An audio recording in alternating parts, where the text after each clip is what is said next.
ส่งท้ายปีกันแล้วนะคะ วันนี้ก็เลยมีเวลาจะมาเลาะซ้อมเพลงนะคะ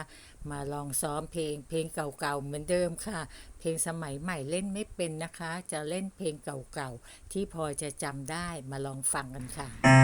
ต้องซ้อมนะคะยังเป็นสมัครเล่นยังเป็นนักเรียนอยู่ยังซ้อมอยู่นะคะลองฟังดูนะคะเพลินๆเรียนรู้ไปด้วยกันค่ะเรียนรู้ไปกับจิซี่ค่ะ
ลองหาเพลงใหม่อีกสักเพลงหนึ่งนะคะเอามาเล่นกันก็เป็นเพลงเก่าเหมือนเดิมลองดูดิซี่จะเลือกเพลงอะไรมาให้เพื่อนๆฟังดูสิคะจะเอาเพลงต่อไปเพลงอะไรดีเพื่อนๆพอจะจำได้ไหมคะว่าเพลงนี้เป็นเพลงอะไรคือเป็นเพลงฮิตในอดีตนะคะ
ลงนี้เพราะนะคะจิซซี่ชอบมากเลย